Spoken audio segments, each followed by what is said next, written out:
domaine de Roussillon. Un château semble être une énorme bâtisse à usage militaire, faite pour soutenir des sièges et abriter un seigneur. En réalité, un château c'est aussi, et en même temps, une châtellenie, c'est-à-dire un vaste domaine agricole. Sur ce domaine, le seigneur a passé des conventions avec un certain nombre de tenanciers, qui sont tout simplement des paysans. Ceux-ci disposent d'une petite maison, de quelques parcelles et de leur liberté individuelle. Bien évidemment, ils doivent en contrepartie des impôts, essentiellement en nature, puisque la monnaie au Moyen-Âge circule très peu.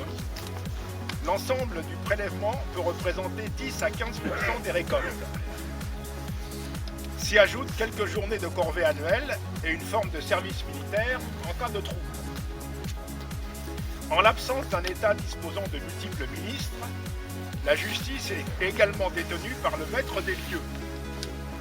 Enfin, c'est lui qui assure la sécurité générale. Le château, c'est donc tout à la fois la préfecture, le palais de justice, l'ex-DDE, l'ex-DDA,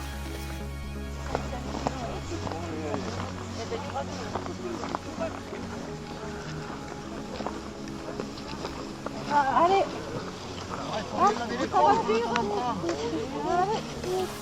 Ah oui, quand même.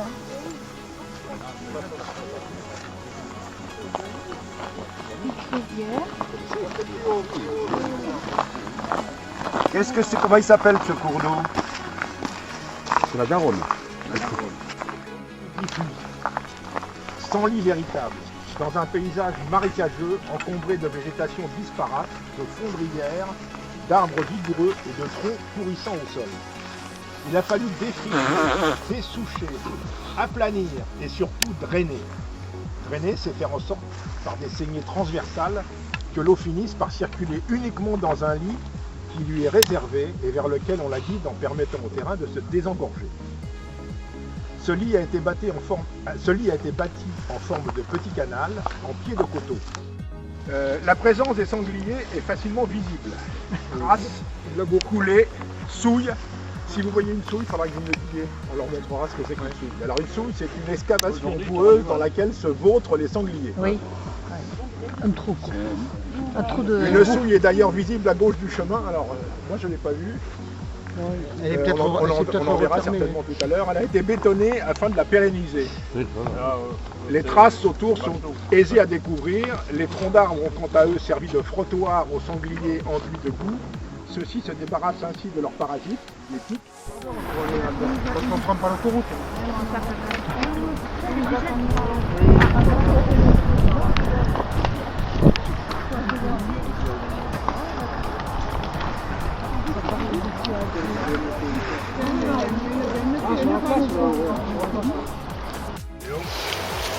Didier. Oui. Là, j'imagine que c'est pas Didier, c'est pas le fromage.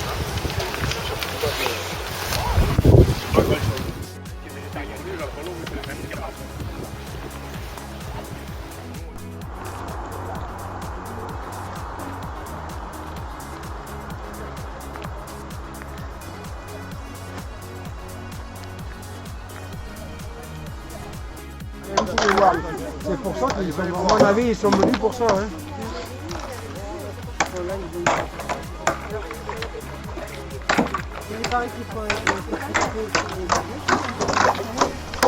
Vous pouvez voir les gars.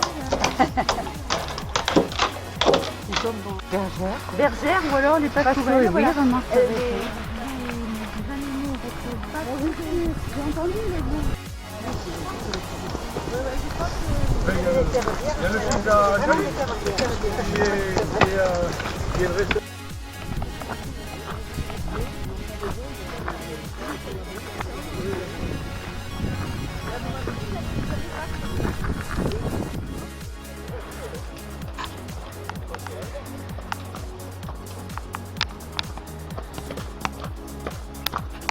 Et voilà.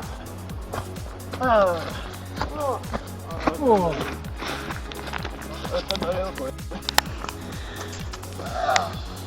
C'est Didier qui s'est encore planté.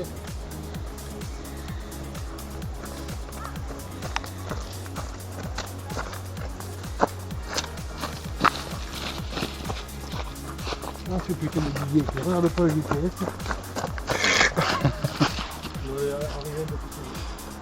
On retombe au plan.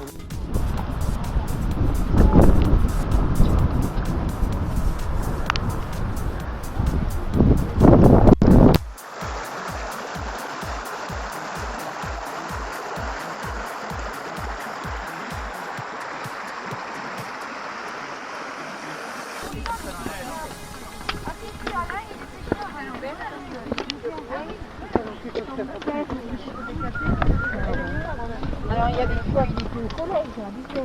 Oui. Qu'est-ce que c'est, il est pancarte? Explique.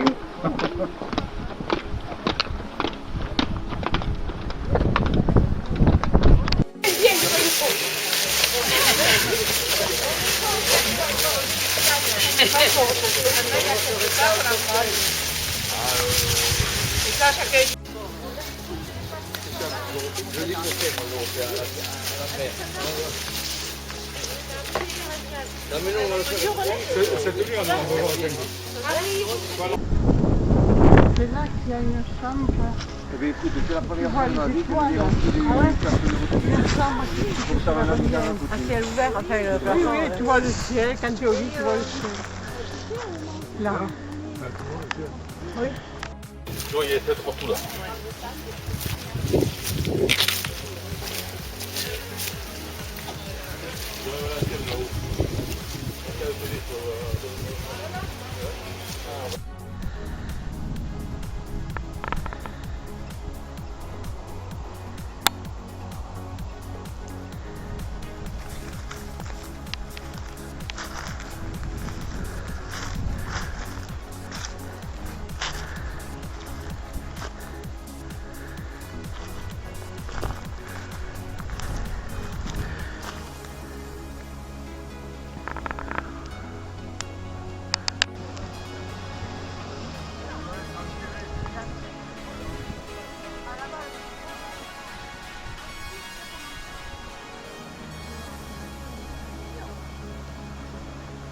Les constructions encore visibles du XIIIe au XVIIIe siècle. Il est certain qu'il fut bâti, comme la plupart des châteaux du XIIIe siècle, sur l'emplacement d'un fort plus ancien. Sachez que les premières mottes castrales, simples tours de bois construites sur une éminence naturelle ou artificielle. Le château joue un rôle et celle de la guerre des religions, vers la fin du XVIe siècle. Roussillon devint alors une place forte de la religion réformée. Les religionnaires, comme on disait alors, en fait les protestants.